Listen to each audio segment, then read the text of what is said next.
شیدو استعمالولو یو پټ راز.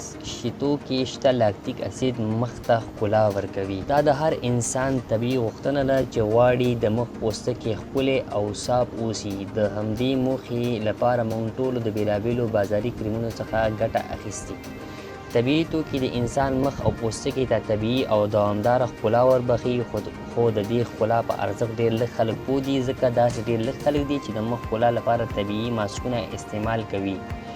بازاري کریمونه او د سینګار توکي د کیمیاوي موادو څخه جوړ دي چې د مخ اصلي او طبیعي ښکلا هم له منځه وړي. د طبیعي توکو څخه ګټه اخیستنې کې ښه والی دا دی چې که هیڅ ګټه ونه رسوي نو زیان هم نه رسوي. نن غواړم تاسو ته یو داسې ماسک در وښایم چې په استعمال کې به یې هېڅکله پښیمانه نه شئ او د مخ پوستکی به مو ورسره نرم، صاف او ښکلی شي. د شیدو ماسک او د کارولو طریقې: په شیدو کې شته ویټامین B12، B12 پروټین او کلشیم د پوستکي د خرابېدو او وچېدو مخه نیسي. او تر ډیره په هغو کریمو کې چې د مخ د نرموالي لپاره کارول کیږي لاکتیک اسید شته چې دغه ماده په زیاته کچه په شیدو کې شتون لري.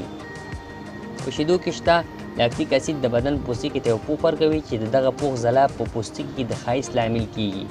د شیدو ماسک ډېر ساده او اسانه ده او هغه داسې چې تازه شیدې په یو ظرف کې واچوئ، وروسته په شیدو کې لوند شوی مالوچ د مخ پر هره برخه ډېر په نرمۍ سره ووهئ. کله مو چې دا مساج بشپړ شو نو د 10 دقیقو لپاره ورته په تمه شئ تر څو ښه جذب شي. وروسته په توړمو اوبو خپل مخ پرېمینځئ.